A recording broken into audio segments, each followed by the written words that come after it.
Sejarah perencanaan pembangunan di Indonesia dapat ditelusuri sejak masa kolonial Hindia Belanda, terutama dari kebijakan politik etis pada tahun 1901.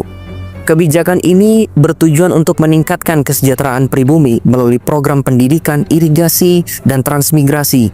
Meskipun demikian, dengan praktiknya itu lebih menguntungkan pihak kolonial. Pada masa awal kemerdekaan hingga Orde Lama, perencanaan pembangunan di Indonesia belum berjalan efektif. Kondisi politik yang tidak stabil serta berbagai tantangan besar seperti agresi militer Belanda dan pemberontakan di berbagai daerah membuat pemerintah lebih berfokus pada upaya mempertahankan kedaulatan negara.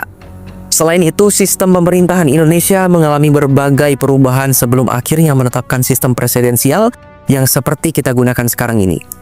Pada periode 1945 sampai 1959, Undang-Undang Dasar 1945 berlaku sebagai konstitusi negara. Namun meskipun pasal 3 Undang-Undang Dasar 1945 berlaku, yang menyatakan bahwa Majelis Permusyawaratan Rakyat menetapkan undang-undang dan garis-garis besar haluan negara, lembaga seperti MPR atau DPR sendiri itu belum terbentuk kala itu. Walaupun sistem pemerintahan yang diterapkan adalah presidensial, di mana presiden dibantu oleh Komite Nasional Indonesia Pusat atau KNIP sebagai penasihat pemerintahan.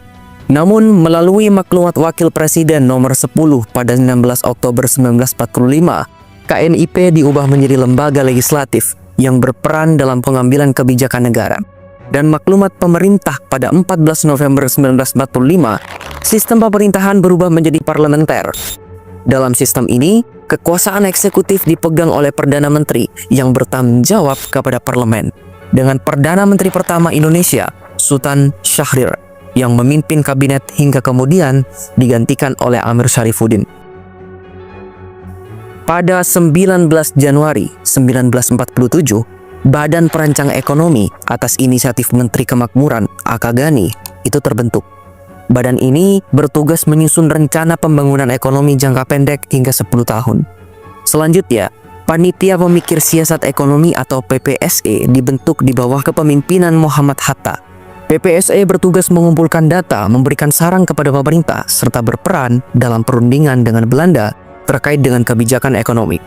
Keberadaan PPSE juga menyempurnakan peran Badan Perancang Ekonomi sebelumnya, sehingga perencanaan ekonomi Indonesia menjadi lebih terarah dalam menghadapi tantangan pembangunan.